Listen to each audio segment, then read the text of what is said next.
Buenas tardes. ¿Dios hace milagros hoy? ¿Ustedes qué creen? Ese es nuestro tema que vamos a tratar en esta tarde.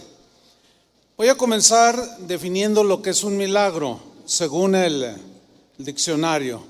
Dice que un milagro es un suceso extraordinario y maravilloso que provoca admiración, sorpresa, y que no puede explicarse por las leyes regulares de la naturaleza y que se le atribuye a la intervención de Dios. Eso es un milagro. Vamos a ver unos 3 versículos donde Jesús está orando al Padre, que es Juan capítulo 12, versículo 28. Jesús está orando y dice: Padre, glorifica tu nombre. Entonces sucedió algo milagroso. Vino una voz del cielo. Era Dios hablando audiblemente, que decía: lo he glorificado, o sea, su nombre, y lo glorificaré otra vez. Y la multitud que estaba allí, o sea, seres humanos como tú, como yo, que estaban ahí, y había oído la voz, esa multitud. Fíjese lo que decía esa multitud o parte, decía que había sido un trueno. Otros decían: un ángel le ha hablado. Respondió Jesús y dijo: no ha venido esta voz por causa mía, no, sino por causa de vosotros, porque no creían. Podemos tomar ciertas actitudes ante lo sobrenatural, ante lo milagroso. Por ejemplo, podemos tomar la actitud de dar una explicación natural, científica, comprobable científicamente, de algún suceso que es extraordinario. Si ustedes se fijan en el pasaje que leímos, Dios acababa de hablar desde el cielo de una manera clara, y algunos lo racionalizaron y dijeron: es un trueno. O sea, le dieron una explicación natural. Es un trueno, una explicación científica, dirían otros, queriendo dar esta explicación natural a lo que evidentemente era un suceso milagroso, de que Dios se dejara oír por los oídos humanos. Otros toman la actitud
de distorsionar la realidad y la evidencia de un milagro. Algunos otros se confunden ante el hecho milagroso y dicen cualquier cosa. Dice que algunos dijeron: no es un trueno, un ángel le ha hablado. Y nada que ver con ningún ángel ahí, había sido Dios. Entonces, ahí están los que opinan una cosa, los que opinan otra cosa, toman estas actitudes. Otros toman la actitud un poco peligrosa, diría yo, de atribuir los milagros a Satanás. Recordemos que a Jesús lo atacaron diciéndole, al verlo que echaba fuera demonios y sanaba enfermos, le dijeron sus enemigos: tú Jesús, por el dedo de Belcebú echas fuera a los demonios.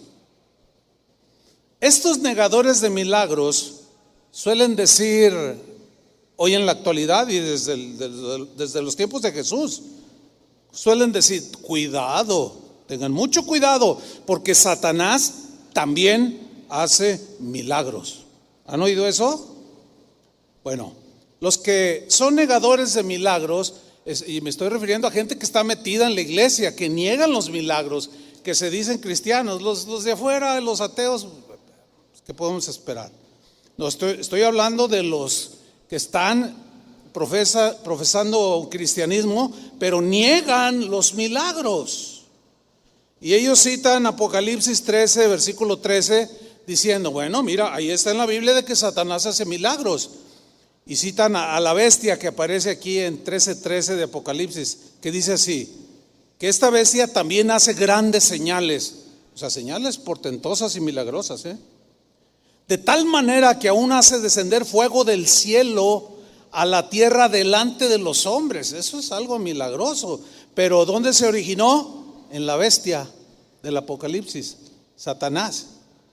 Otros también citan a Pablo, que refiriéndose al anticristo en 2 Tesalonicenses 2:9, dijo lo siguiente: el advenimiento de este impío, o del anticristo, del hombre inicuo, que es obra de Satanás, lean con atención, irá acompañado de hechos poderosos,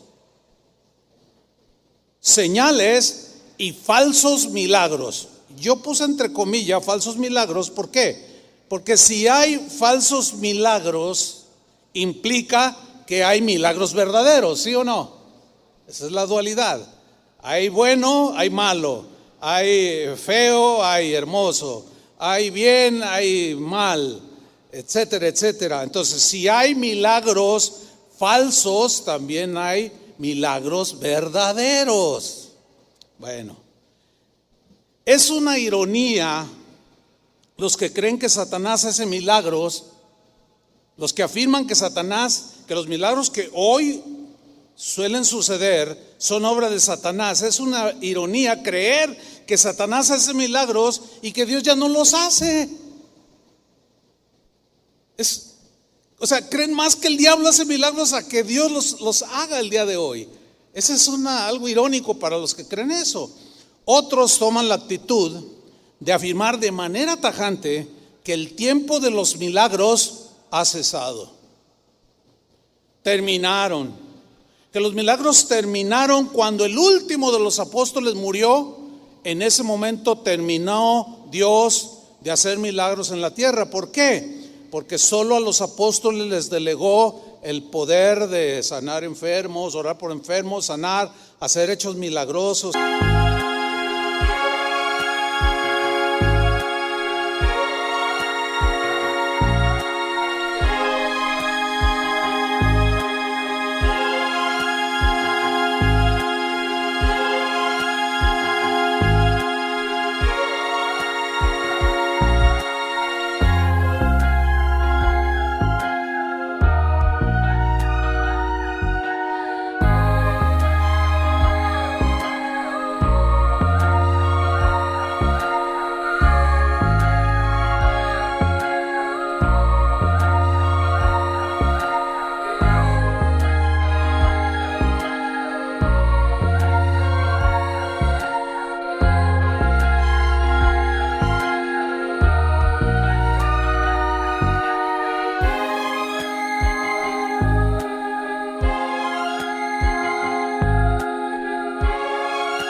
Etcétera.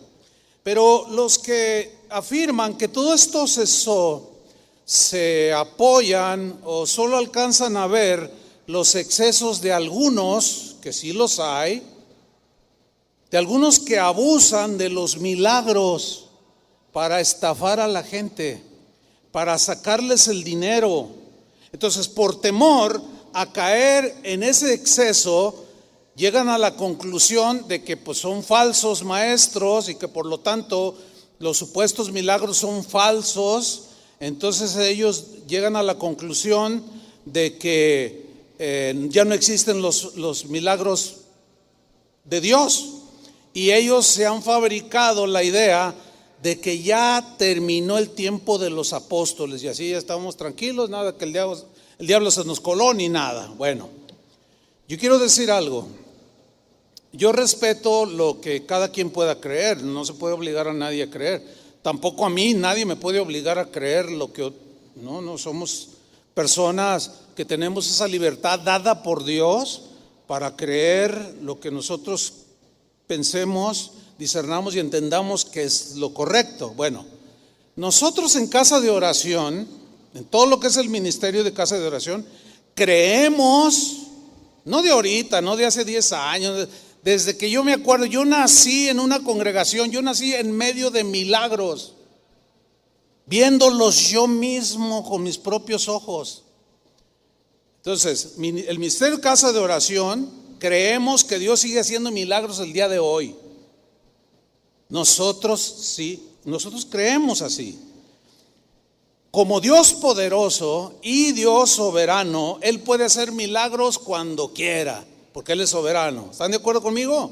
Él puede hacer milagros como quiera hacerlos y con quien quiera hacerlos y a la hora que Él quiera hacerlos. Él es soberano y nosotros creemos en ese Dios soberano, pero que sigue operando y obrando milagros a favor de los que creen. Por ejemplo, todos los que estamos aquí, al menos la gran mayoría, todos hemos experimentado el milagro de haber nacido de nuevo. Ese es un milagro. Es decir, oíste el evangelio, creíste, te arrepentiste y en ese momento Dios puso la semilla por la palabra y Dios produjo un nuevo nacimiento en ti de tan poderoso ese milagro que te cambió la vida. ¿Saben de lo que estoy hablando, no? Te hizo una nueva criatura. Ahora ya ves las cosas con más claridad, con más entendimiento y sabes que esta vida es pasajera y que ahora vivimos para Dios. O sea, tu vida dio un cambio. Tú eres un milagro andando. Si te encuentras a alguien que dice, ya no hay milagros, yo soy uno, dile. Así de fácil, yo soy uno, porque el Señor me hizo una nueva criatura. No hay ni existe argumento bíblico que asegure que Dios haya dejado de hacer milagros hoy, aunque algunos lo afirmen. Pero bíblicamente no existe argumento bíblico, al contrario. Hay múltiples afirmaciones de que Dios continúa obrando de manera milagrosa. Oiga, ¿cómo no va a obrar de manera sobrenatural? Si no es un Dios material, es un Dios sobrenatural. Entonces todo lo que hace pues, es poderoso y sobrenatural. En Hebreos 13, versículo 8, dice lo siguiente: Jesucristo es el mismo. El mismo significa que Él es invariable, es inmutable, es incambiable, no varía su poder, no se le aumenta el fin de semana para darle batería a todos sus hijos que le oran el fin de semana. No, él no varía en sus atributos, pero ni los aumenta. Él es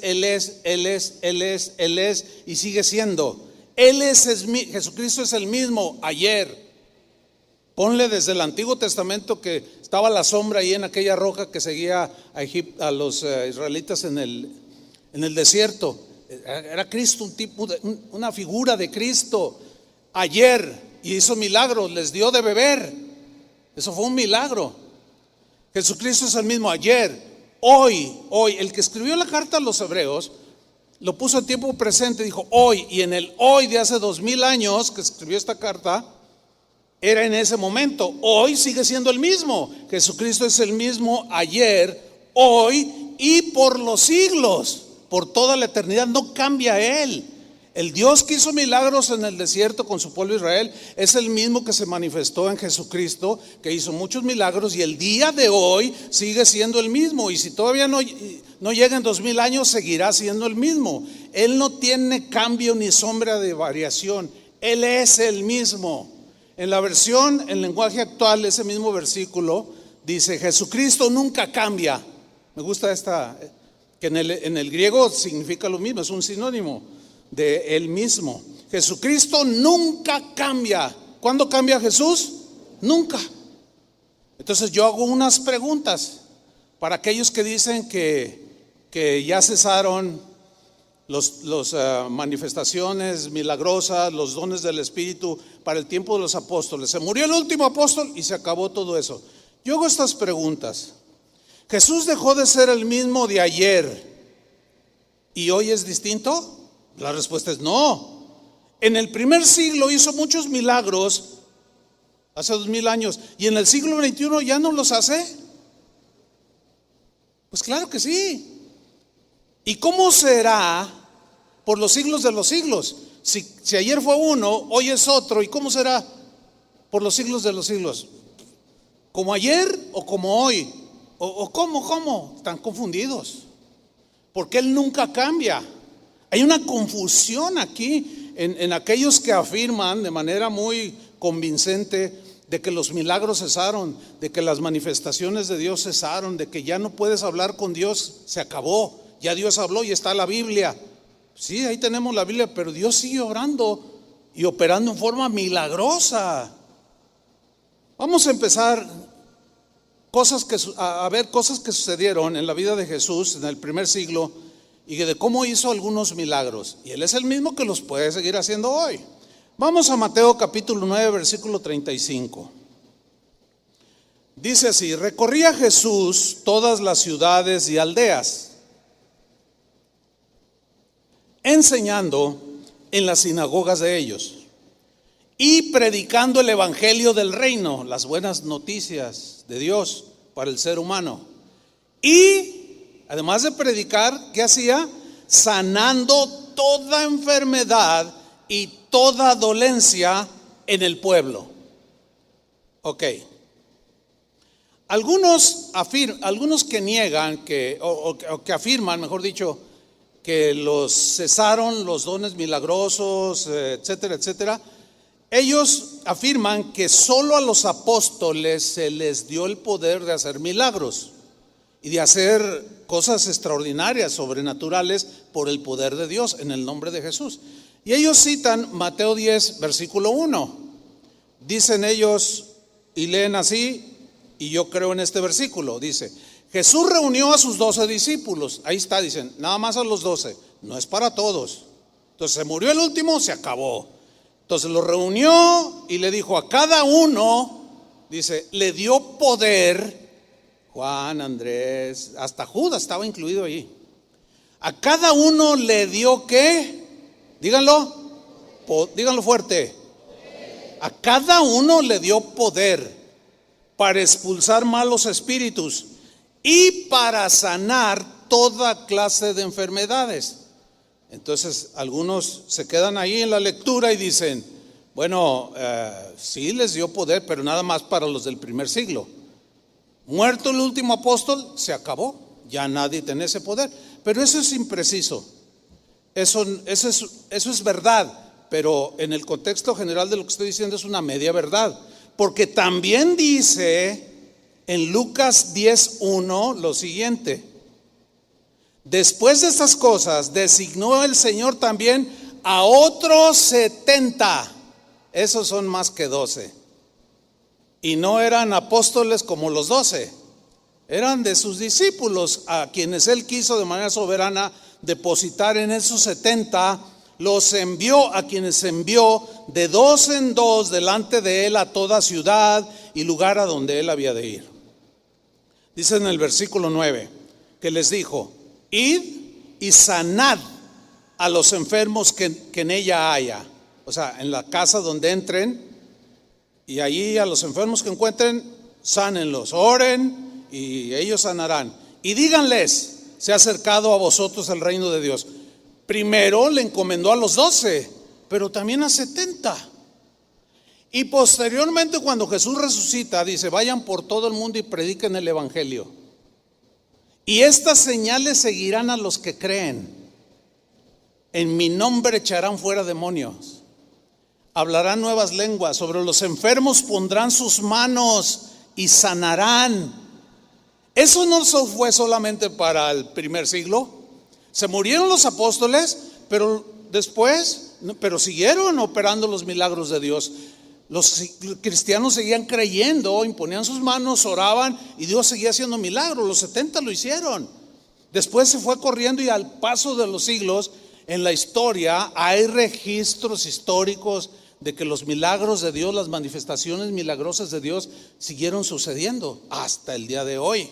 Ahora, cuando Jesús envía a estos 70, ya no fueron solo los 12, por los que dicen que nada más 12, ¿no? Incluyó otros 70. ¿Qué sucedió? Versículo 17, Lucas 10, 17. Volvieron los 70 con gozo. ¿Por qué? Porque algo había sucedido, algo había pasado en esa tarea que Jesús les había encomendado. Llegaron contentos, no sé, cantando, alabando al Señor, comentando entre ellos. Llegaron con gozo, diciendo: Señor, aún los demonios se nos sujetan en tu nombre. O sea, tuvieron los 70 experiencias de ver endemoniados y en el nombre de Jesús y salían expulsados y ellos mismos se sorprendían. Decían: wow, qué tremendo, Dios me puede usar. Y entonces ellos estaban asombrados. Y aún los demonios se sujetan en tu nombre. Versículo 18, y les dijo Jesús: yo veía a Satanás caer del cielo como un rayo. O sea, la derrota de Satanás. Versículo 19 dice: he aquí, os doy potestad. Está hablando a los 70, no a los 12 solo. Os doy potestad de hollar serpientes y escorpiones, y sobre toda fuerza del enemigo, y nada os dañará. Pregunta: ¿eso nada más fue para los 12, para los 70 o también para nosotros? Claro que también para nosotros, el día de hoy. Miren, el año pasado andábamos en la tierra de Adrián, acá por Atotonilco, rumbo a Villa Corona. Y fuimos al cerro. Nos gusta ir de cuando en cuando al cerro, a la serranía. Y por cierto, el viernes fuimos y trajimos como 30 kilos de aguacates, unos aguacates de este tamaño. ¿Quieren uno? Pues no me alcanza para todos, así es que Y estábamos en plena serranía, hermanos, donde no había nada. Estábamos acampando y comiéndonos unos tacos arrieros, así de esos cocinados en leña y más bien calentados, ¿no? Y estábamos ahí y no había nadie alrededor, porque está muy pedregoso, y nos metimos en una 4x4 y bueno, ahí acampamos. De pronto, a lo lejos así, en el fondo de un costado, vimos que venía como una nube de polvo que se iba levantando. Dijimos: pues es un vehículo. Es más, no dijimos nada hasta que se acercó. Y justo estábamos nosotros acampando donde estaba la puerta de palos y de alambre, y se para enfrente. Entonces nos acomedimos a abrirles la puerta. No se bajen, nosotros les abrimos para que pasara la camioneta. Venían 3 hombres. Entonces, mientras lo hacíamos, el chofer dijo: rápido, por favor. Estaba Adrián, estaba el doctor Barbosa, todos pastores, estaba el pastor Manuel, estaba yo, y éramos como 5 los que estábamos ahí. Rápido. Pues, ¿qué pasa? Dice: es que traemos aquí a uno que le picó un alacrán. Dice, y pues ya viene mal. Entonces nosotros, a ver. Entonces estaba uno así. Entonces nomás nos miramos todos y le dijimos: ¿saben una cosa? Vamos a orar por él. Entonces nos acercamos y estaba: vamos a orar por ti. Mira, el Señor, ¿tú crees que Jesús te pueda sanar? Y dice: amén, hermanos. Así dijo. Y nosotros oramos. Y en el nombre de Jesús, porque todavía mucho que recorrer, ya iba mal del piquete de alacrán. Eran unos agricultores. Entonces, a los 5 minutos que oramos, él empezó a reponerse. Se levantó y le dijo a los otros 2 que venían: ya ven, Dios existe. ¿Cuántas veces les he predicado, les he compartido y ustedes no creen? ¿A poco creen que esto no es un milagro? Me pica a mí un alacrán en plena serranía y me encuentro a estos cristianos. ¿Quiénes son ustedes? No, pues todos somos pastores. Fíjate, y todavía me manda pastores, dice. Si no es un milagro, si Dios no cuida de mí. Y nosotros asombrados. Oye, ¿y dónde te reúnes? No, pues con el pastor Rigo. ¿Cómo? Rigo, el de aquí de Santa Catarina. Él es mi pastor. Pues es amigo de nosotros. Por cierto, aquí está una familiar de él. Y luego los otros estaban así. Dice, ya ven, crean en Jesús. Hermanos, nadie nos cuenta. Nadie nos cuenta. El mismo que les dijo a los 70, nos los dijo a nosotros. Dios sigue obrando milagros a través de sus hijos, de los que creen. Denle un aplauso al Señor.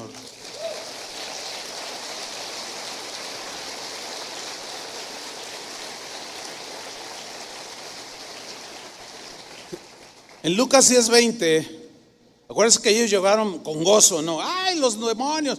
Y Jesús los ubica, los pone todo en su lugar y les dice, pero no os regocijéis de que los espíritus se os sujetan.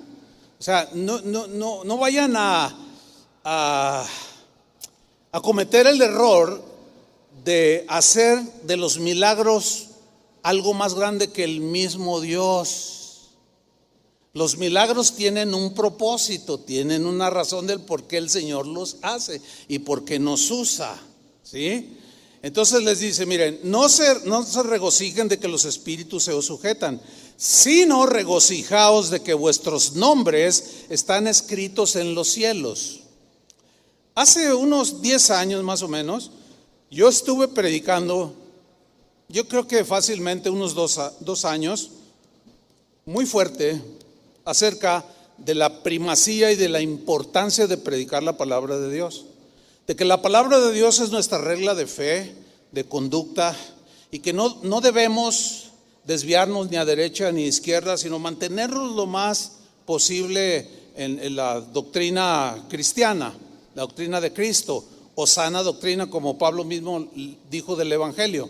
Yo estuve enfatizando y yo dije cosas como los milagros tienen su propósito, pero algunos lo interpretaron como que yo los estaba minimizando. Nada que ver. Yo estaba haciendo exactamente lo que Jesús hizo. Bueno, sí, echó fuera demonios, sanaron enfermos, pero no se regocijen tanto de eso, sino que sus nombres están inscritos en el libro de la vida, en los cielos. Entonces, el propósito de ese énfasis que yo di en esos años fue que por la palabra ustedes nacieran del Espíritu de Dios, que fuera la palabra la que nos rigiera de aquí hasta que Cristo viniera. Entonces, en ninguna manera, ahora, con este mensaje no estoy resaltando los milagros más arriba que la misma palabra de Dios. No, estoy usando la palabra de Dios para demostrarles a ustedes que Dios sigue haciendo milagros. El problema es que algunos, al ver los excesos, pues se tienden a lo que ya mencioné hace un rato, a negarlos. Es mejor negarlos a meternos en eso, que mejor nos quedamos tranquilitos, ¿verdad? Y que el diablo haga de las suyas. No, tampoco. Nosotros podemos obrar, como ya les he testificado, que a nosotros mismos nos tocó hacerlo. Bueno, ¿qué sucedió después en el versículo 21? En aquella misma hora que sucedió todo esto, que Jesús está hablando con ellos, Jesús se regocijó en el Espíritu. Fue una alegría que no se quedó adentro así como estoy bien alegre, bien contento. Pues avísale a tu cara porque no se te nota, ¿verdad? No. Fue algo que Jesús expresó de manera espontánea, genuina. Pues era Jesús, imagínense, el corazón más puro que ha habido, ¿sí? Dice que en aquella misma hora Jesús se regocijó en el Espíritu y dijo, vean lo que dijo: yo te alabo, oh Padre, Señor del cielo y de la tierra, porque escondiste estas cosas de los sabios y entendidos. ¿Cuáles cosas escondió? De los que, ay, fue un trueno. ¿Cuál milagro? Fue un trueno. No, hombre, ¿cuál? Fue un ángel. No, hombre, que ya no hay milagros. Esas cosas están escondidas para todos esos que se niegan a creer, que son demasiado racionalistas, que interpretan las cosas queriendo reducir, meter a Dios en un tubo de ensayo para comprobar científicamente las cosas. ¿Cómo vas a meter a Dios en un tubo de ensayo? A Dios se le acerca el ser humano por fe y con fe. El justo por la fe vivirá. Entonces Jesús dice: Padre, tú has escondido estas cosas, lo que le habían sucedido a los 70. Tú las escondiste de los sabios y de los entendidos y las revelaste a los niños. Los niños son los sencillos, lo que creen. Ellos, tú les dices a los niños, habían de verlos cómo alaban a Dios. A mí me encanta verlos, tengo videos, los pongo a verlos. Y ellos no les dicen, levanten sus manos, ellos solitos. Y luego, y ellos empiezan y se gozan y abraza a tu hermanito y se abrazan y brincan y con una sencillez. Y nosotros, ay no, qué ridículo me vería yo echando brinquito. No, mejor le hago así. La revelaste a los niños, a los sencillos, a los que tienen una fe sencilla. Sí, Padre, porque así te agradó. Así es que, mis estimados, que por ahí me enteré de algunos testimonios que he venido contando últimamente, que se preguntaban unos a otros. De todo, bueno, no de todo, pero de algunas cosas me entero. Y algunos me dijeron, ¿usted cree, hermano? Me dijo un hermano. Se me acercó un hermano y me dijo, ay, ¿a poco lo que dice el pastor, tú le crees? ¿No estará echando mentiras? Ay, hermanos, por eso no te pasa nada con Dios. Por eso tu vida es seca, fría. ¿Por qué? Están escondidas estas cosas de ti. Nunca las vas a ver, porque no eres humilde de corazón, ni sencillo de corazón. Y te vas a quedar queriéndolas ver, pero como no crees, vas a decir, no, está exagerando el pastor. Pues si yo exagero, Jesús era súper exageradísimo. Eso es lo que realmente están diciendo algunos. Es triste, pero bueno, así son las cosas. Miren, cuando la ciencia médica ha llegado al final de sus recursos, ya no hay más, y toda esperanza humana se ha desvanecido, es cuando, en respuesta a la oración de los hijos de Dios, Dios, de manera soberana, decide en algunas ocasiones sanar, hacer un milagro de cualquier tipo. ¿Por qué dije en algunas ocasiones? Porque como Él es soberano, Él sabe cuándo y con quién. No nada más las hace así, como si fuera fábrica así de... No, Él sabrá. Pero cuando se acaban los recursos, y en respuesta a la oración sencilla y humilde de un hijo de Dios, Dios decide soberanamente tocar el cuerpo enfermo de alguien, restaurar la salud de una persona, obrar de una manera inexplicable en un complejo problema jurídico, económico, qué sé yo, que solemos tener los seres humanos. Y Dios obra de manera sobrenatural que te deja asombrado. ¿Sí? Miren, en la historia de Casa de Oración, que son 40 años, tenemos decenas, y yo creo centenas y quizás miles de testimonios de milagros maravillosos, sanidades extraordinarias que van desde cáncer, sida, diabetes, situaciones legales como el de una señora que la habían despojado de su casa. Ya iba con abogados, no puedo contar toda la historia porque es larga, pero me contó eso y yo le dije, ¿sabes una cosa? Vamos a orar. Dios puede hacer algo. ¿Usted cree que Dios puede hacer algo? Y dice, pues sí, yo sí que una señora humilde. Entonces hablo yo con un hermano que es abogado y le digo, mira, hay este asunto. Y lo lee y dice, ay, está bien difícil, pero para Dios no hay nada imposible. Y se puso a estudiar el caso y me dijo, pastor, encontré algo. Nada más así me dijo. Pasó el tiempo, ya se me había olvidado y llega el hermano, el licenciado y me dice, pastor, ¿qué cree? Logré rescatar la casa.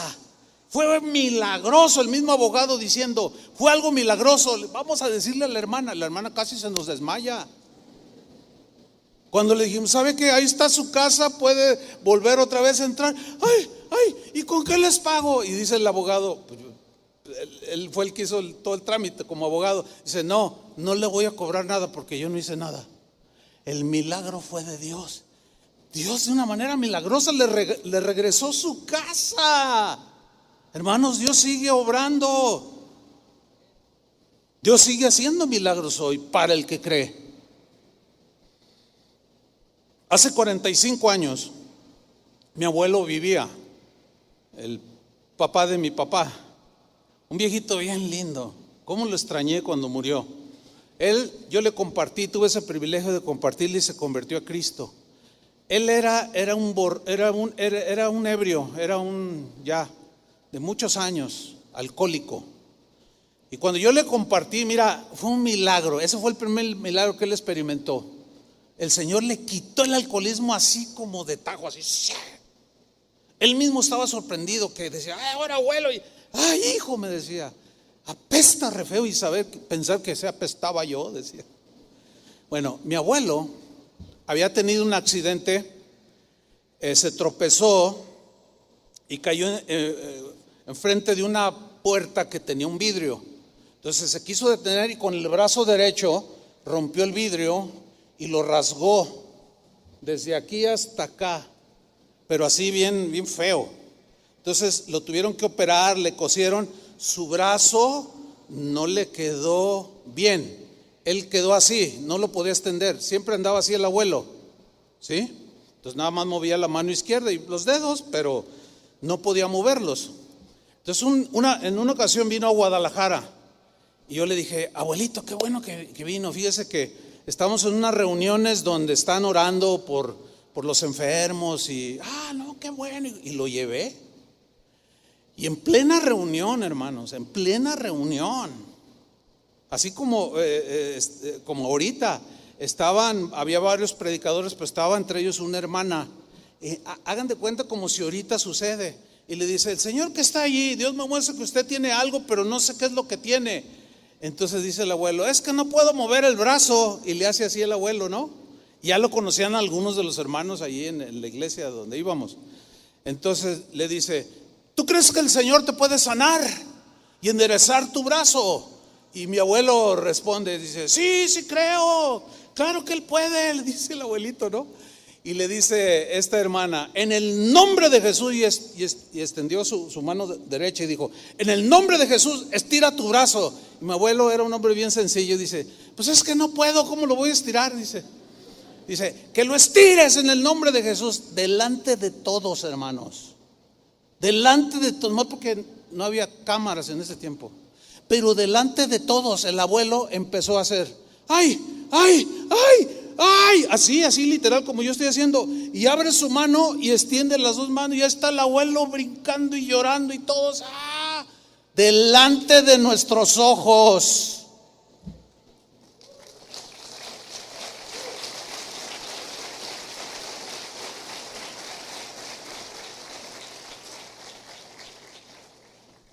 Algunos argumentan, si Dios sigue haciendo milagros de sanidad el día de hoy, a ver, ¿por qué no van a los hospitales y sanan a todos los enfermos? ¿Han oído esa? Ese es el argumento favorito de los que niegan los milagros el día de hoy. ¿Por qué no van a los hospitales y sanan a todos los enfermos? Hay varias respuestas a esa pregunta de por qué no vamos a los hospitales. Yo mismo he ido a los hospitales, pero algunas de estas respuestas es porque no todos creen, por eso no se sanan todos, así de fácil. A mí me ha tocado ir a orar por alguien y pues siempre hay 2, 3, 4 camas. Oiga, ¿me dejo orar por usted? No, yo no creo en Dios. Oiga, pero mire, no, hay infierno, no dice, no hay Dios, nada. Y así déjeme, ya, no, así quiero estar.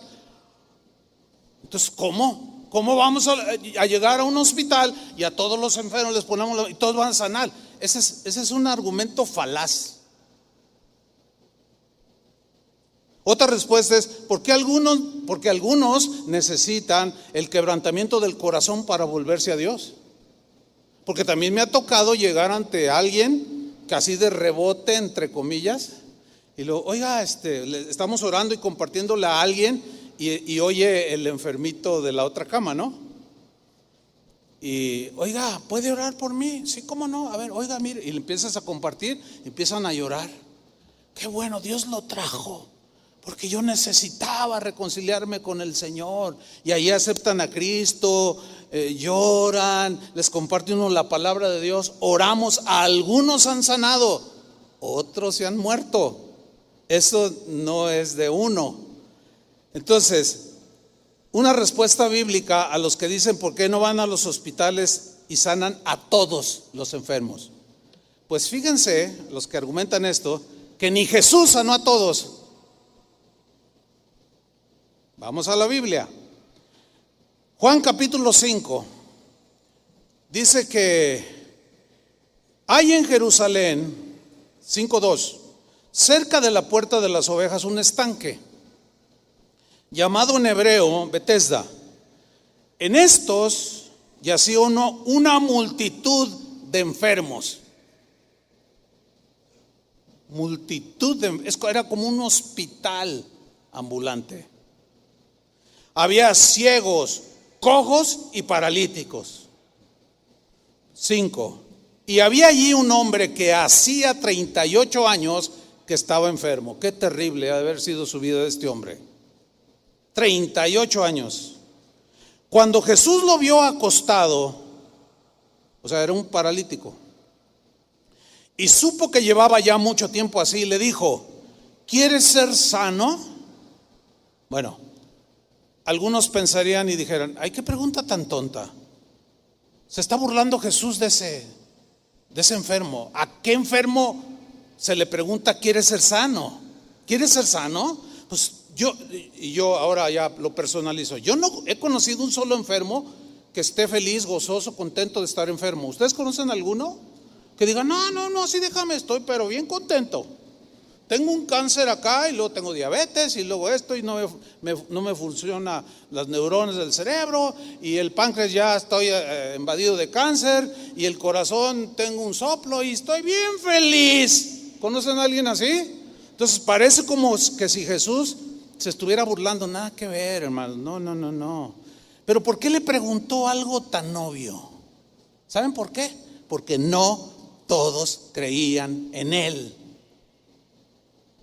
Mucha gente quiere sanidad. Les presentas a Jesús, que es el sanador por excelencia, y no creen en él.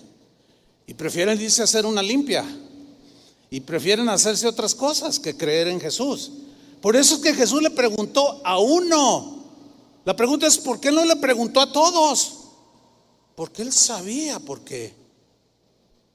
Versículo 7. Señor, le respondió el enfermo, no tengo a quien me mete en el estanque cuando se agite el agua.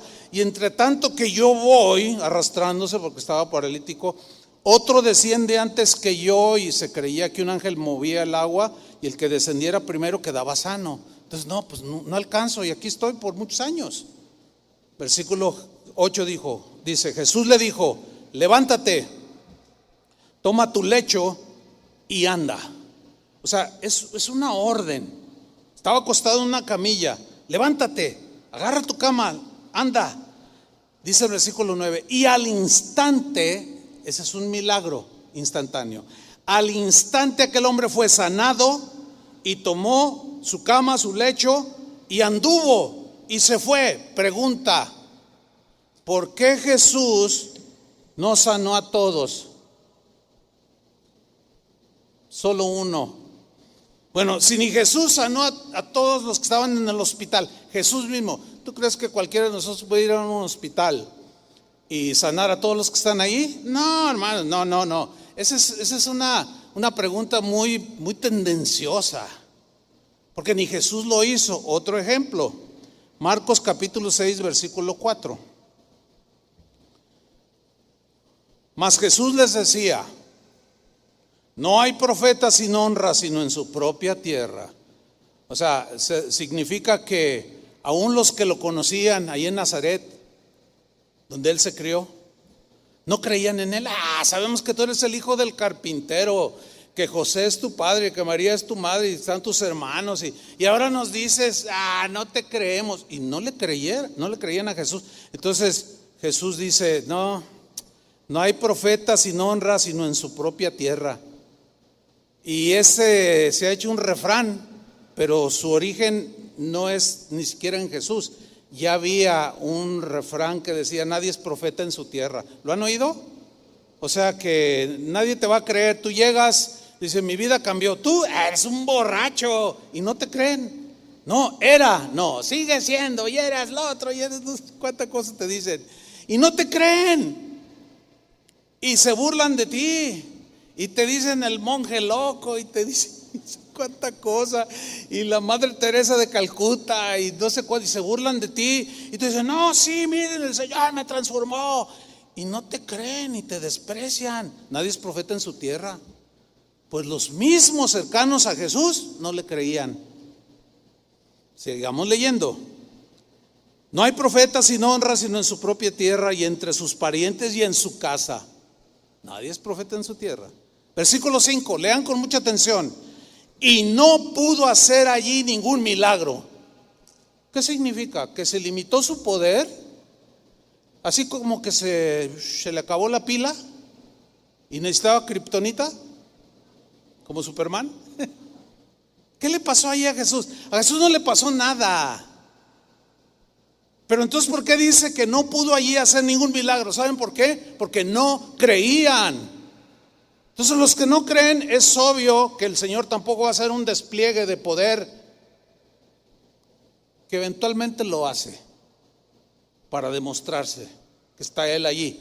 Sin embargo, no es lo más común. Entonces dice que no pudo allí hacer ningún milagro, ni uno solo. Yo conozco congregaciones en que ni un solo milagro. Conozco cristianos que no han tenido ni experimentado ni un solo milagro en sus vidas, ni una sola manifestación tangente, palpable de algo que Dios obre a su favor. Dicen: pero somos de la palabra, creemos la palabra. Y cuando leen esto, quizá cómo lo leerán, no me explico hasta el día de hoy. Pero si aquellos de ese tiempo que no creían en Él y no hizo ningún milagro, tampoco lo va a hacer con los que niegan que Jesús sigue haciendo milagros hoy. Es obvio. Sigo leyendo. Salvo que sanó unos, ¿cuántos enfermos? Pocos enfermos. Hay otros pasajes donde dice que sanó a todos los que estaban ahí. ¿Por qué? Porque tenían fe. Esos pocos tenían fe. Los sanó poniendo sobre ellos las manos. Ahora, fíjate el versículo 6. Y estaba asombrado de la incredulidad de ellos. Yo me imagino la escena así, como Jesús viéndolos, nomás mirándolos así como estaba asombrado. ¿De qué? ¿De qué estaba asombrado? De la incredulidad de ellos. Y el Señor se sigue asombrando de algunos que se dicen sus hijos y niegan y hacen conferencias de 3 días sobre que los milagros ya no existen y que los dones desaparecieron y que ya no hay nada y que todo es obra de Satanás. Yo puedo ver el rostro de Jesús en sentido espiritual y verlo cómo se asombra así de la incredulidad de ellos. En la versión Palabra de Dios para Todos dice: Jesús estaba muy sorprendido, así como, porque la gente de su pueblo, dice esta versión, que no tenía fe. ¿Fe para qué? No la fe de la salvación, que da la salvación, sino la fe para recibir un milagro de Dios.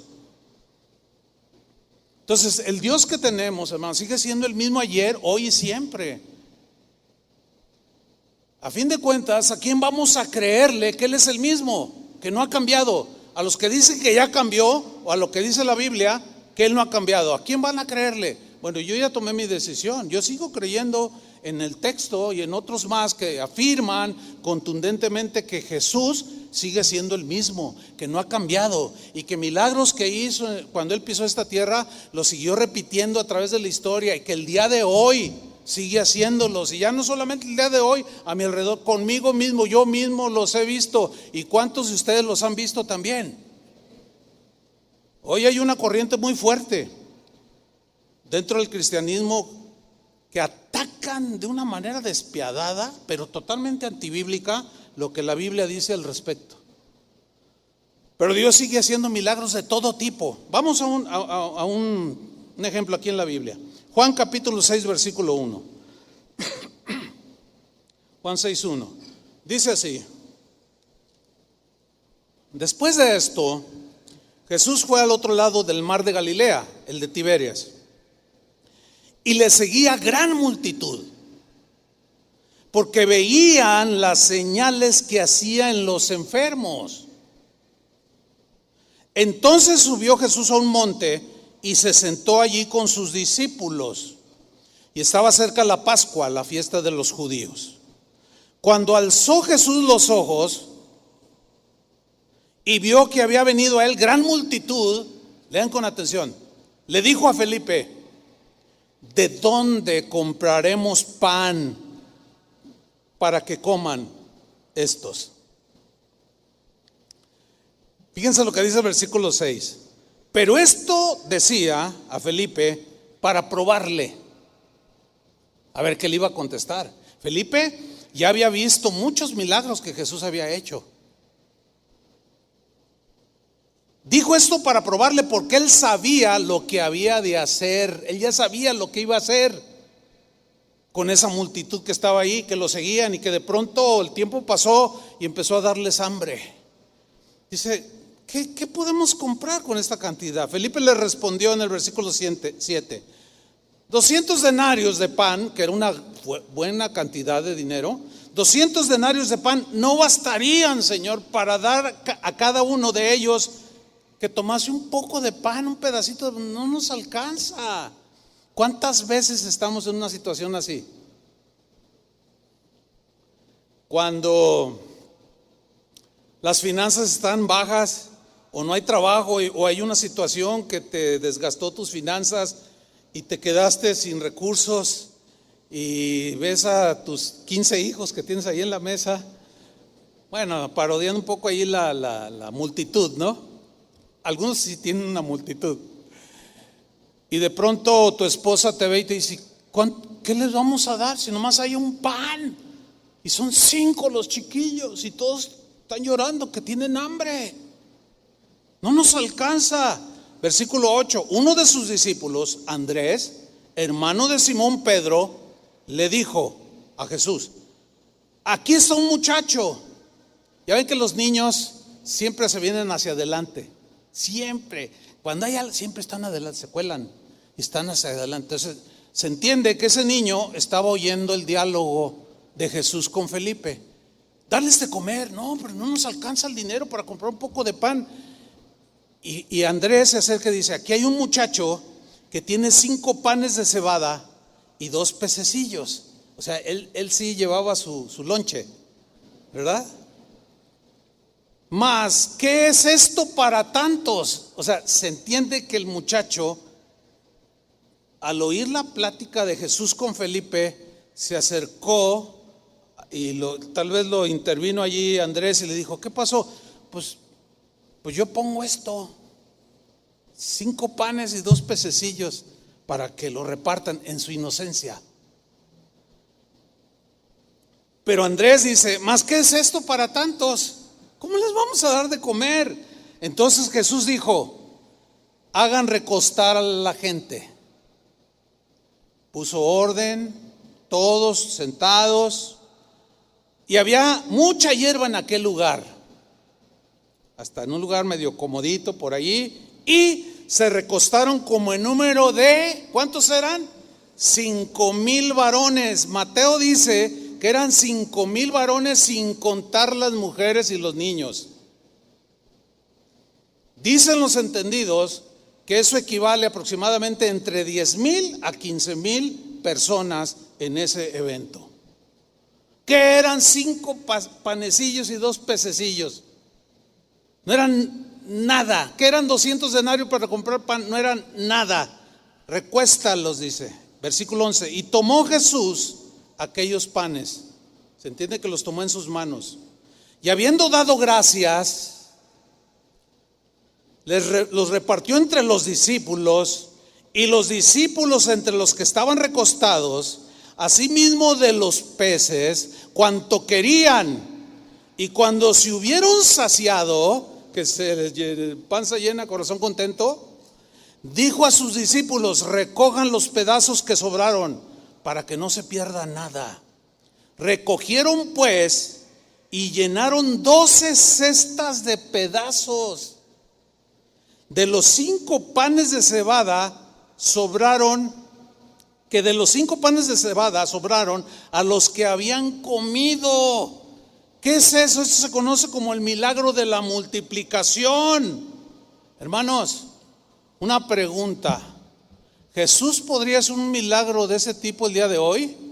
Miren, no me falta el tiempo para contarles testimonio. En la mañana tengo tantos, en la mañana conté uno. Si le interesa cuál fue, pues oigan la enseñanza de las 8.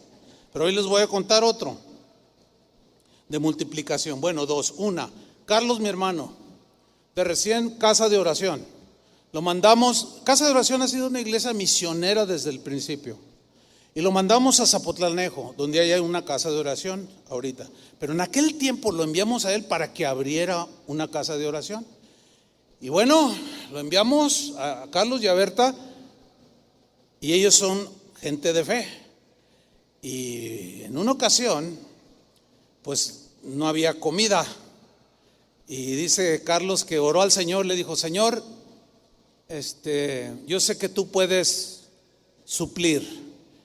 Y Dios le dijo: mete tu mano en la alacena y saca comida. Y dice mi hermano que él entraba a la cocina, o Berta, metían la mano y sacaba latas de comida. Un día, otro día, otro día. El tanque de gas, dice: mira, mi fe creció, nuestra fe creció. El tanque de gas de 30 kilos, ¿cuánto les dura?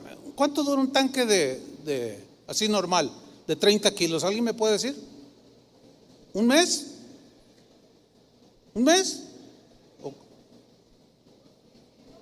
2 meses. Es que tiene fe. Acá dijo, tiene más fe. 2 meses dura un tanque de gas. ¿Saben cuánto les duró el tanque de gas? Dice: yo iba y le ponía las manos literal. Dice: yo no sé si no hay un caso en la Biblia que diga ponle las manos al tanque. Pero yo fui, dice, y oraba, y por más de 6 meses el gas seguía saliendo del tanque. No me venga con que eso, es que a lo mejor era de 500 litros.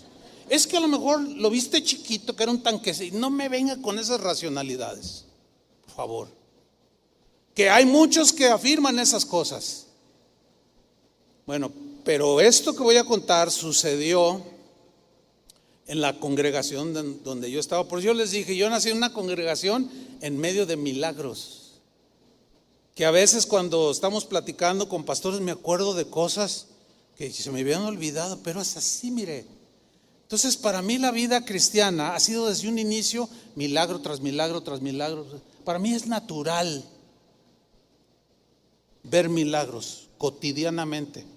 Una señora, una familia, 4 hijas. El esposo no se quería convertir, rechazaba el evangelio. El hombre era un jugador profesional de naipes, era un taur. Ganaba mucho dinero, pero así como ganaba, perdía mucho dinero. Le compraba una casota y luego salte porque ya la perdí. Vivía una vida bien difícil esa familia. Nunca se me olvida cuando ella testificó: hermanos, he perdido todo, que estamos en un departamentito, bueno, una casa de una sola planta, oren por nosotros, estamos en una necesidad, etcétera.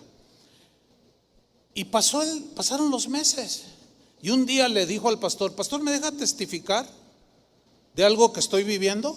Sí, ¿cómo no? Y la hermana pasó al frente y dijo: hermanos, yo tengo 6 meses comiendo junto con mis hijas, mi esposo ni sus luces, no sé ni dónde anda, de una manera sobrenatural y milagrosa.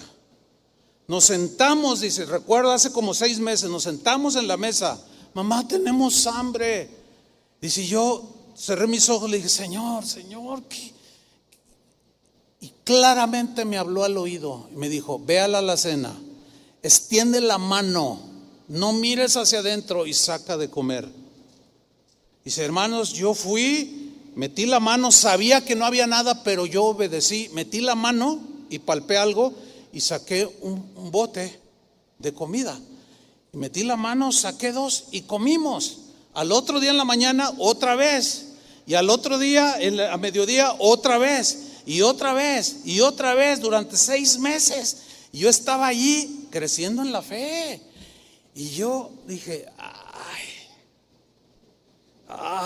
como algunos de ustedes, así como los que dicen, ay, ¿a poco está exagerando? Pues a mí me pasó, y tenemos 6 meses comiendo de la nada. Y todos, ay, gloria a Dios. Y yo, no, pues voy con la hermana. Le digo, oye, hermana, a ver, cuénteme más. Dice, mira, me acuerdo que le hizo así, veo como que no crees, ¿verdad? Ven a mi casa, ven para que veas. Fui. Me dice, mira, quiero que entres al patio de atrás. Me asomo al patio de atrás, abre un laterío que había ahí en el rincón del patio. Yo lo vi con mis propios ojos. Dice, todo eso es sacado de la alacena como prueba. Y yo, miren, allí, ni modo que me estuviera mintiendo. Y las niñas, hemos comido, Joy, hemos comido. Jamás cabrían ese montón de latas de comida en una alacena pequeña como la que ella tenía. Ese es el Dios que tenemos, hermano, pero es para los que creen. Y al que cree todo le es posible. Hace 2 semanas estuve en Casa de Oración Houston y sucedió algo tremendo. Bueno, el evento era unas conferencias sobre la iglesia y el pastor David Guevara, que estuvo con nosotros hace 2 semanas en el Congreso de Alabanza, él me contaba al final de la última reunión que habían sentido en su corazón durante la conferencia que se abrió a todo el público, regalar un refrigerio del día de la conferencia, porque era el sábado. Entonces ellos compraron ración para 200 personas. El asunto es que cuando llegó la gente, llegaron más de 600 personas, porque los encargados de repartir el refrigerio dijeron, se empezaron a poner nerviosos y empezaron a contar. Dijeron, no, rebasa por 3. ¿Qué vamos a hacer? Pero David no sabía nada. Llegó la hora del refrigerio y yo me acuerdo claramente cuando él les dijo, hermanos, les vamos a regalar el refrigerio, pero todos en orden se forman y van a tomar una parte. Ya les dio las instrucciones y ya pasó. Yo estuve en un lugar descansando un rato y comiendo con él y otros hermanos. Cuando ya termina el evento, yo me quedé allí descansando. Y al rato llega el pastor David, me dice, pastor, ¿qué crees? Los hermanos algunos están bien impactados de lo que sucedió. Pues, ¿qué pasó?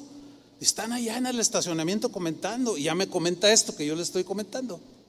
Dice que cuando vieron 600 y la ración era para 200, y yo les digo, fórmense, empezaron a agarrar 100, 200, 300, 400, 500, 600, y luego otros regresaban y volvían a servirse. Hubo gente que se sirvió 2 o 3 veces del refrigerio. Dice, pastor, un milagro acaba de suceder en Casa de Oración Houston. Le dije, por supuesto, y agárrate, le dijo, porque de aquí en adelante, porque él está predicando sobre los dones del Espíritu Santo ahorita, en el presente. Le dije, y agárrate, le dije, porque van a experimentar lo que no se imaginan. Así es que, hermanos, tenemos un Dios poderoso, pero algunos dirán los que niegan que Dios sigue haciendo milagros, dirán cosas como, es que no contaron bien a la gente, o alguien llevó más comida y no se dieron cuenta, por eso alcanzó, o están exagerando, o el diablo también hace milagros. Dios sigue haciendo milagros, sí, Dios sigue haciendo milagros que escapan al entendimiento humano. ¿Se acuerdan de aquel pasaje cuando Jesús caminó sobre las aguas? Que los discípulos se asustaron y dijeron, ¡un fantasma! Y Jesús dijo, no, soy yo soy, ¿verdad? Entonces Pedro dice, si tú eres, a ver, manda que yo camine también sobre el agua. Ven, le dice, y Pedro se baja de la barca y comienza a caminar sobre las aguas. Bueno, la ley natural dice que la gravedad pues te hunde, ¿no? Pues la Biblia dice que Pedro caminó sobre las aguas, pero la historia también bíblica dice que él de pronto vio las olas y entró temor y comenzó a hundirse y le dijo, Señor, sálvame que me ahogo. Y Jesús le extendió la mano y lo tomó y le dice, ¿por qué dudaste? Y dice que juntos volvieron a la barca, o sea que volvió a caminar sobre las aguas. Caminar sobre las aguas, eso es algo no cotidiano, ¿verdad que no? Eso es algo totalmente natural. Hay ilusionistas que hacen ese tipo de trucos, porque está comprobado que son trucos, pero no son milagros muy comunes. Pues sí, eso fue en el tiempo de Jesús allá, pero en este tiempo, pues ¿quién va? Hermanos, déjenme contarles una historia. Ustedes han oído del hermano Pablo Hunter, ¿no? Que ha sido nuestro pastor. Algunos me han preguntado, pero yo quiero conocerlo. No, pues él ya murió, hermano, pero en YouTube puedes poner Pablo Hunter, Hunten, Hunter, R al final, Pablo Hunter. Y hay un solo video, y ahí van a ver un viejito en ese tiempo de casi 90 años predicando un mensaje bien tremendo sobre la sabiduría de Dios. Bueno, él fue un misionero. Él tenía 60 años de misionero y yo todavía, 50 años de misionero y yo todavía ni convertido era. Bueno, para empezar, él fue nuestro pastor de toda la vida. Él fue el que nos inculcó el corazón misionero, de levantar iglesias y de enviar misioneros. Una vez fueron a un viaje. En este viaje, el hermano Pablo tenía una camioneta, de esas que les llaman Benz o Vans, de esas grandotas, de esas Ford así, Econoline grandotas, de 8 cilindros, donde cabían entre 7 a 9 personas. Le decían la misionera, porque era donde viajaban.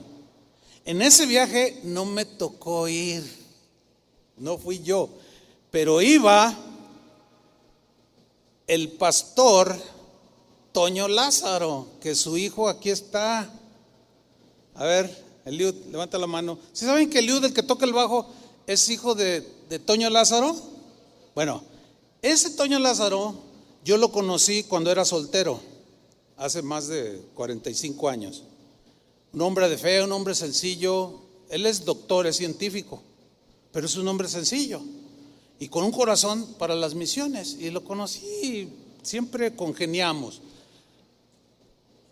Pasó el tiempo y él llegó a ser parte del ministerio de Casa de Oración. Ahora sigue siéndolo. Es pastor de Casa de Oración en Manzanillo, Colima. Bueno, se van de viaje. Regresando, se me acerca el pastor Toño y me dice, oye, pastor, te voy a contar algo que vivimos bien tremendo. ¿Qué pasó, Toño? Cuando me dijo eso, dije, ¿qué pasó? Porque yo viví muchas cosas milagrosas. Bueno, dice, ¿qué crees? Bueno, ya ves que la zona de Michoacán es bien peligrosa. Se nos hizo de noche para el regreso de la conferencia. Y nos dijeron los hermanos, no viajen de noche porque hay asaltantes y es muy peligroso, les quitan todo y aparte los pueden matar. Y el hermano Pablo dijo, no, yo tengo que estar en Guadalajara, tengo que llegar porque mañana en la mañana tengo un compromiso y tenemos que viajar de noche. Pues nos venimos. Venía el hermano Pedrito, que ya murió, también un misionero de Casa de Oración, un hombre que vivió unas experiencias, hermanos, que para qué les cuento. Hace rato me estaba acordando de él, después de la primera enseñanza, y dije, el hermano Pedrito, qué tremendo hombre. Miren, él no sabía leer, a él le leían la Biblia, lo oías hablar y hablaba los versículos, pero era un hombre tan sencillo, Dios lo usaba bien tremendo. Bueno, dice Toño Lázaro, Fíjate que veníamos ya en la carretera y de repente, dice, cuando vamos nosotros así entrando en una curva, que sé, 70, 80 metros, vemos un tronco atravesado en la carretera. Dijimos, ya nos agarraron los malandrines. Entonces el hermano Pablo frenó y se paró. ¿Qué vamos a hacer, hermano? Toño iba del lado de la ventanilla, de copiloto. Dice Toño que le dijo, hermano Pablo, ¿qué vamos a hacer? Y que el hermano Pablo, ay, gloria a Dios, hermanos. Oh, aleluya, porque así era él. Y con las manos en el volante. Y le dice, agárrense. Hermano, ¿qué va a hacer? Agárrense. Y que pisa el acelerador, Chuy. Se va derechito al tronco. Yo nada más cerré los ojos, pastor, me dice Toño Lázaro. Cerré los ojos y tuve una sensación como de que me levantaron. Y yo abro los ojos, mira, Chuy, la camioneta voló literalmente, Chuy. Yo abrí mis ojos y cuando veo hacia abajo, como a unos 3 metros de altura, vi a los malandrines así con las metralletas. Yo sé lo que están pensando algunos. No puedo hacer nada. Yo sé que, ahora ya me salió con camionetas voladoras. Y no va a faltar de esos que hacen videitos de esos de que no sé cuánto. Mira, Chuy, creen las camionetas voladoras. Dice, mira, Chuy, todos los demás que veníamos, dice Toño, yo dije, no, a la caída iba a ser el desastre. Cerré mis ojos y me agarré. Y cayó la camioneta. Y sí sentimos un golpe. Dice, pero nada fuera de lugar. Y nos escapamos. Y salimos bien. Y el hermano Pedrito al rato llega y, hermano Pedro, a ver, cuéntenos. No, hermanos, Dios es poderoso. Hermanos, ¿cómo decirles que no a hombres probados? Hombres de Dios, probados, sinceros, sin tranza, sin mentira en sus vidas. Pues sí, así como Pedro caminó en el agua, estos volaron sobre un tronco, escapando de los delincuentes.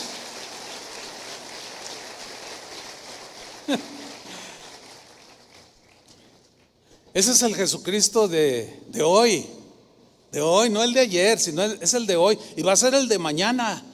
Miren, el hecho de que Jesús resucitó a Lázaro de entre los muertos no significa que él ande resucitando a diestra y a siniestra.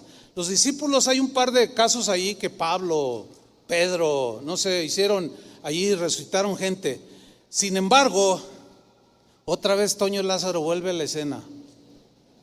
Yo no me acordaba de ese episodio, pero Sergio Dueñas, el pastor Sergio, cuando estábamos ahí comiendo un lonche, mientras venía a la segunda reunión, me dijo, oye, ¿te acuerdas de aquello que le pasó a Toño Lázaro? De la muchacha que resucitó. Y me acordé, le dije, ya me acordé, le digo. ¿Se los cuento? No, mejor vámonos a la Biblia, porque la Biblia, nosotros amamos la Biblia. Se los voy a contar. Está bien. ¿Qué sucedió? Se fue de misiones porque era un misionero nato. Llegaron a una población, cierta población. En cuanto llegaron, los hermanos se abalanzan sobre Toño Lázaro. Hermano, se murió el hermano fulano. Y estaban muy, muy tristes. ¿Cómo? Pues vamos a ver, vamos. Y llegamos y estaba ahí, lo tenía entendido. Y bueno, pues estaban llorando los hermanos porque pues nos sigue doliendo, ¿no? Y seguimos llorando, pues es algo natural. Dice, entonces estaba yo allí y abrazaba a los hermanos, ay hermano, y allí, y recordando al hermano que había sido un cristiano ejemplar. Y dice Toño Lázaro que de pronto el Señor le habló y le dijo, levántalo. Y Toño le dijo, no, ¿cómo lo voy a resucitar? No te dije que lo resucitaras, te dije que lo levantaras. ¿Cómo? Agárralo y levántalo, trata de levantarlo.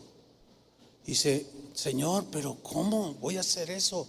Voy a quedar en vergüenza, hazlo. Es más, quiero invitar, ya que me acordé de tantas cosas, un día lo voy a invitar para que les cuente de viva voz. ¿De acuerdo? Así es que pronto vas a ver a tu papá.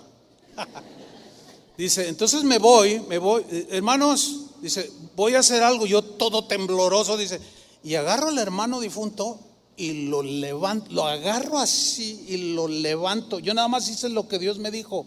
Y de pronto oí el gritadero. ¿Qué sucede? Abrió los ojos. Abrió los ojos, yo empecé a sentir el calor de su cuerpo, que la primera impresión al tacto fue frío, duro. El hermano volvió a la vida. Hermano, esto no sucedió en los tiempos de Jesús, esto sucedió en este tiempo y hay testigos presenciales de eso. Dios es el mismo de ayer, de hoy y por los siglos. Ahora, el exceso, el extremo es que ha sucedido, y ahí es donde muchos dicen, no. No hace mucho en Oaxaca, en la ciudad de Oaxaca, se murió un pastor y lo estaban velando ahí en la iglesia y tenían el féretro y no lo enterraban porque uno de ellos decía que el Señor lo iba a resucitar, y oraban y nada, y oraban y nada. Ya tenía 3 días, ahí el féretro empezó a oler mal, feo aquello. No, algunos los metieron a la cárcel porque es violación a la ley. Ahí es donde los que no creen dicen, ya ven sus excesos, por eso mentirosos, extremosos, fanáticos. Pero el hecho de que haya esas cosas extremosas no elimina, acuérdense de eso, de que Dios puede hacer en su soberanía eso y más. Ahora, yo he estado en funerales de mi papá, de mi mamá, de mis suegros, de un montón de gente, de hermanos. Nunca he sentido que Dios me hable y a lo mejor Él sabe por qué no. Porque a lo mejor estoy como Felipe. No lo sé. Pero he tenido otras experiencias. Pero en el caso de Toño Lázaro, yo siempre lo he reconocido, lo hemos reconocido como un hombre de fe. Pero vámonos al final. Marcos capítulo 9, versículo 14. Dice, cuando llegó a donde estaban los discípulos, vio una gran multitud alrededor de ellos y escribas que disputaban con los discípulos. O sea, llegó Jesús. Y enseguida toda la gente viéndole se asombró. Y corrieron a él, o sea a Jesús, y le saludaron. Y Jesús les preguntó, ¿qué disputáis con ellos? Con los escribas, que no creían, por cierto. Y respondiendo uno a la multitud dijo, maestro, traje a mi hijo que tiene un espíritu mudo, el cual donde quiera que le toma lo sacude y echa espumarajos y cruje los dientes y se va secando. Y dije a tus discípulos que lo echasen fuera y no pudieron. Ahora, ellos habían ya experimentado entre los 12 y los 70 muchas expulsiones de demonios, ¿sí o no? Ya lo leímos. Pero aquí algo había sucedido. Quizás vieron la posesión muy extrema, no lo sé. Pero este hombre le dice a Jesús, yo le dije a tus discípulos, porque a ellos los había encomendado y no pudieron echar el demonio. Fíjense la respuesta de Jesús, síganme con mucha atención. Respondiendo él les dijo, oh generación incrédula. Así respondió Jesús. ¿A quién le estaba diciendo generación incrédula? A su gente, a los discípulos que habían presenciado, que habían experimentado en carne propia el poder de Dios y los milagros de Dios. Y les dijo, oh generación incrédula, ¿hasta cuándo he de estar con vosotros? Como diciendo, ¿qué van a hacer cuando me vaya y ya no esté con ustedes? Ya les di la autoridad. Yo soy el mismo, no estaré en cuerpo, tengo que irme con el Padre, pero les envío el Espíritu Santo y les doy poder y autoridad para que ustedes oren por los enfermos, hagan milagros. Yo estoy con vosotros todos los días hasta el fin del mundo.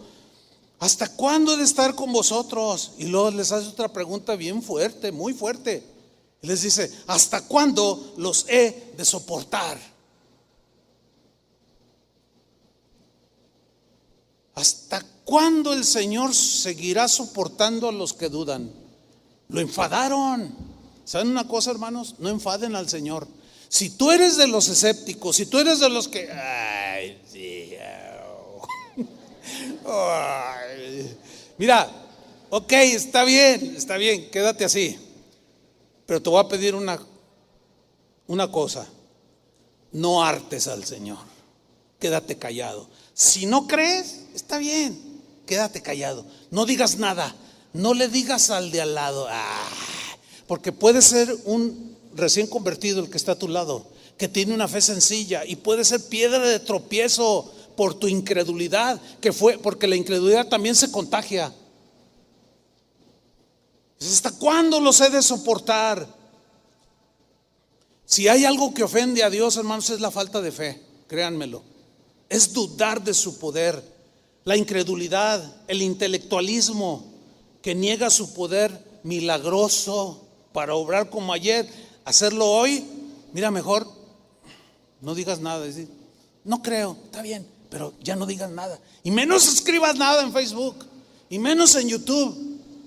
Porque hay mucha gente que necesita y te oye decir: no, mira, piénsale bien. O sea, di que fue un trueno, no, o un ángel, para que no digas que un ángel. Y trastornan la fe y son piedras de tropiezo. Mejor ya dejen de hartar al Señor los que no creen. Está bien, se respeta. ¿Y qué dijo Jesús? A ver, tráigame al muchacho endemoniado. Se lo trajeron, versículo 20. Y se lo trajeron, y cuando el espíritu vio a Jesús, sacudió con violencia al muchacho, quien cayendo en tierra se revolcaba, echando espumarajos. Jesús le preguntó al padre: ¿cuánto tiempo hace que le sucede esto a tu hijo? Y él dijo: desde niño, y muchas veces le echan el fuego y en el agua para matarle.